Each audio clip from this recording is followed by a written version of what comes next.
24장 결론. 이 책에 제시된 자료를 철저히 흡수하면 사람의 의식 수준이 평균 35점까지 상승할 수 있다는 것이 드러났다. 지구상의 평균적 인간 생애에서의 의식 진보는 5점에 불과하므로 개인적 삶의 그런 증가는 그 자체로 막대한 이익이다. 그리고 고등 이론 물리학과 비선형 동력학이 보여준 것처럼 일체의 개인적 상승 역시 세상 모든 사람의 의식을 어느 정도 끌어올린다. 보다 악일적으로 보는 것, 이것은 사람이 세상에 줄 수 있는 가장 큰 선물이다. 보다 의식적으로 되는 것, 이것은 사람이 세상에 줄 수 있는 가장 큰 선물이다. 게다가 큰 선물은 잔물결 효과를 통해 그것이 나온 곳에서 되돌아간다. 전체적으로 인류의 의식 수준은 여러 세기 동안 위태로운 190에 머물렀지만 1980년대 후반 그것은 갑자기 희망적 수준 207로 뛰어올랐다. 인간 역사상 처음으로 인간은 이제 그곳에서 상승 행진을 계속해 나갈 든든한 터전을 딛고 서 있다. 그리고 새로운 희망의 약속은 결코 이르지 않게 온다. 오늘날 우리가 토론한 주제들 중에서 많은 것이 뉴스 매체에 폭발적으로 등장하고 있다.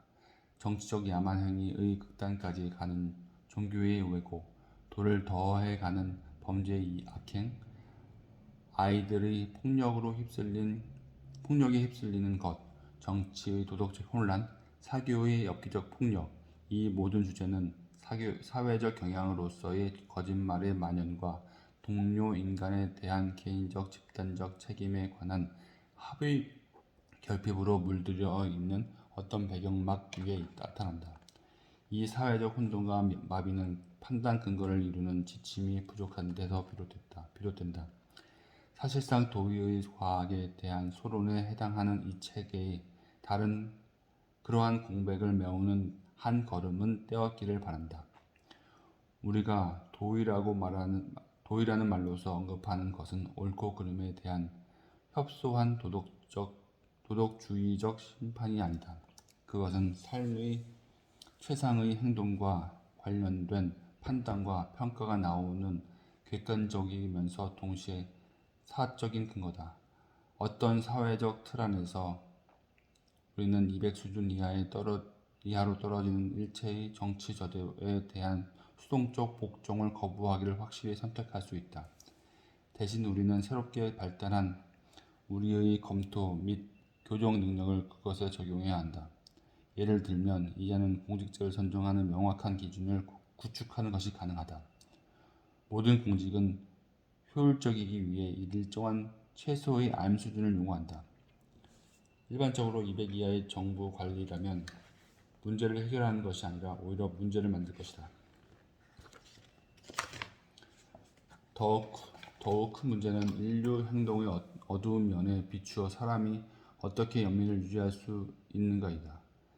이곳은 상대적 세계다. 만인은 자신의 진실 수준에서 행위하며 따라서 자신의 행위와 판단이 정당하다고 믿는다.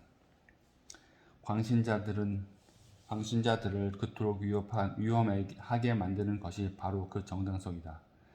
그러나 사회에 대한 진짜 위험은 백인 우월주의 150% 측정 같은 노골적 맹신에서 오지 않는다. 그런 손상은 적어도 감시하는 것이 가능하다. 사회에 대한 정말 중대한 위험은 슬그머니 심령을 정복하는 소리나지 않고 보이지 않는 동승 안에 놓여 있다. 그 과정에서 부정적 끌개장은 수사와 상징 조작을 통해 은폐된다. 게다가 의식을 무너뜨리는 것은 명백한 부정적 입력의 메시지가 아니라 그것에 동반되는 에너지 장이다.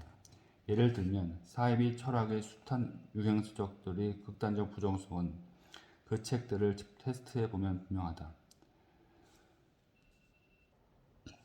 그때 최선은 악을 두려워하거나 악과 맞서 싸우지 말고 그저 피하라고 우리에게 이르는 정통적 지혜에 유의하는 것이다. 하지만 그렇게 하기 위해서는 먼저 악을 알아보는 능력을 가져야 한다. 소크라테스는 그러한 능력이 없다면 청년, 모든 어른들 속에 계속 남아있는 내면의 청년을 포함하여 청년들은 낮은 에너지 끌개장으로 인해 타락한다고 말한 것이나 다름없었다. 비록 소크라테스는 그런 분별을 가르치려 한 것 때문에 처형당했지만 그의 호소는 남아있다. 모호함은 어둠을 공격함으로써가 아니라 분별의 빛을 강하게 함으로써 흩어놓을 수 있다.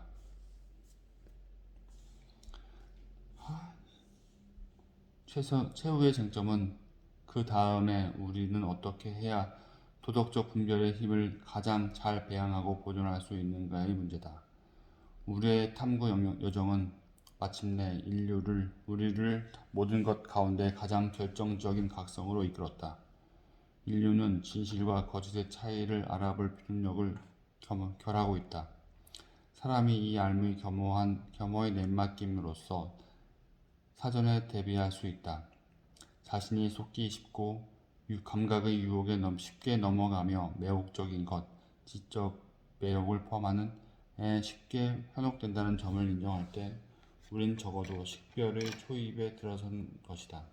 다행스럽게도 이 이원성의 세계에서 사람은 적대적 자극이 있을 때 몸의 현저한 약화를 통해 파괴적인 것을 즉각 탐지해낼 수 있는 그리고 그렇지 않았으면 무지했을 마음에 그것을 신호해 줄 수 있는 어떤 의식을 부여받았다.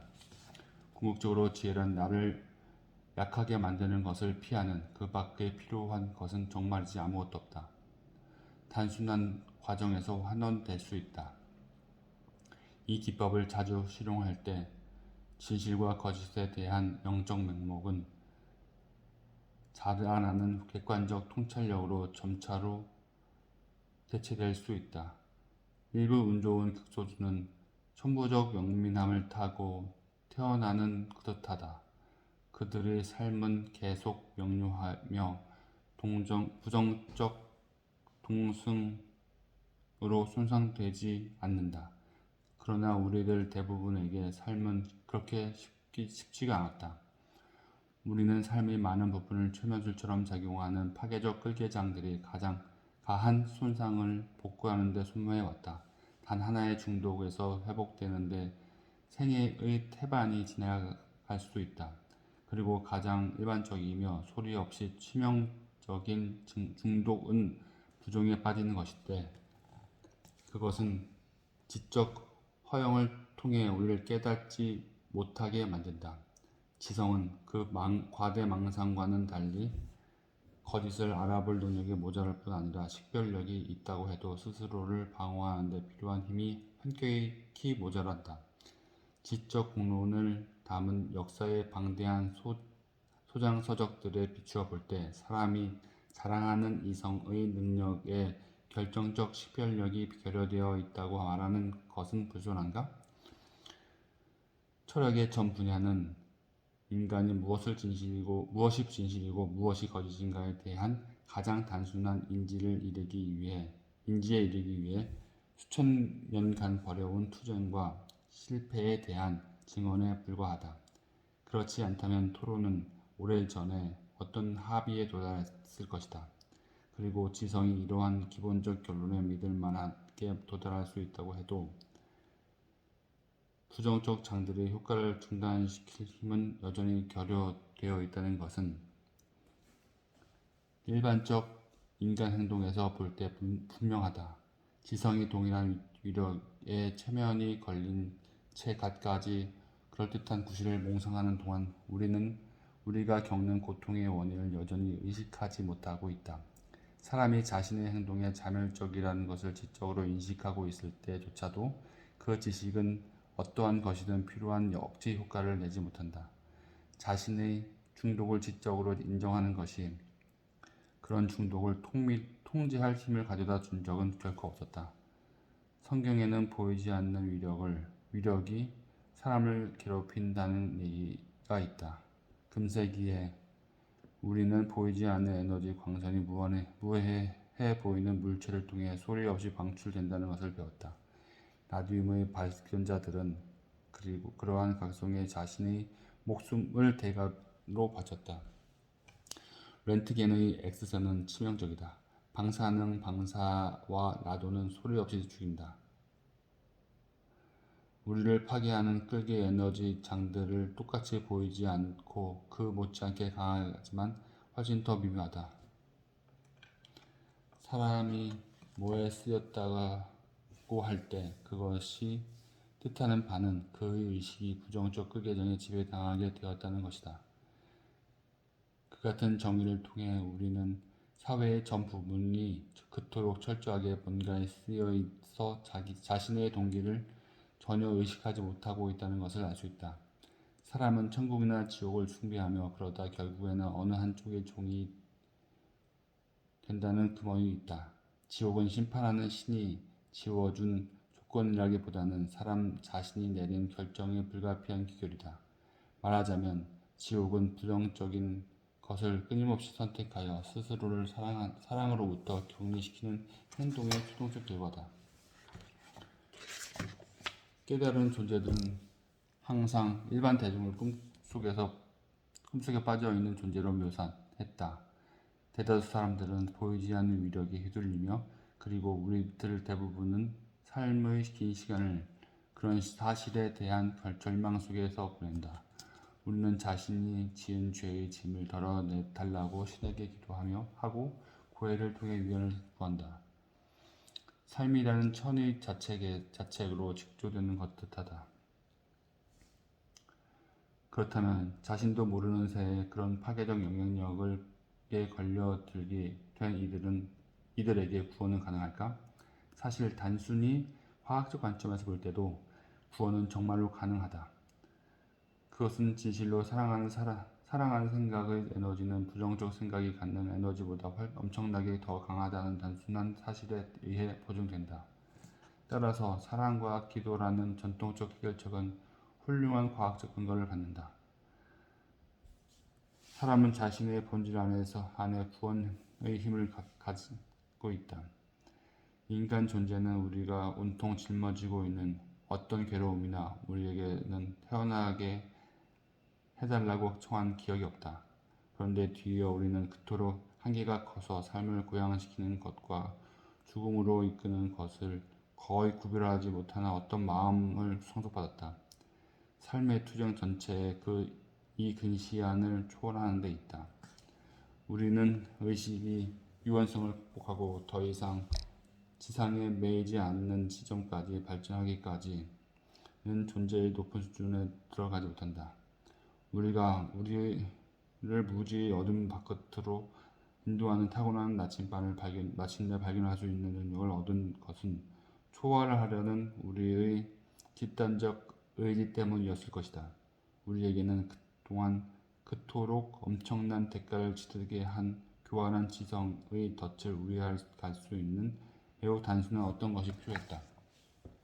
그 나침반은 예 또는 아니오라고 말할 것 뿐이다. 그것은 우리를 강해지게 하는 하늘나라에 정렬된 것이 무엇이고 우리를 약해지게 하는 지옥과 정렬된 것이 무엇인지 말해준다. 우리에게 어디에나 존재하는 인간 에고는 실제로 내가 전혀 아니다. 인간 에고는 그것일 뿐이다. 이 환상을 깨뜨려 볼 때 어떤 끝없는 우주적 농담이 드러나는데 그 농담에는 인간 비극 자체가 코미디의 일부다. 인간 경험의 아이러니는 분리된 개별적 나의 환상을 보존하기 위해 에고가 얼마나 지독하게 싸우는가에 있다. 하지만 분리된 개별적 나는 형이상학적 불가능일 뿐이 아니라 모든 괴로움의 원천이다. 인간 이성은 끊임없이 설명할 수 없는 것을 설명하기 위해 스스로를 소진시킨다. 설명 자체는 고급 코미디이며 사람이 자신의 뒤통수를 보려고 하는 것처럼 어리석다. 그러나 에고의 허용에는 한계가 없으며 에고는 의미 없는 것을 이해하려고 하는 바로 그 시도에 의해 한층 더 부풀게 된다. 에고와 동일시하는 마음의 정의상으로 실상을 이해할 수는 없다.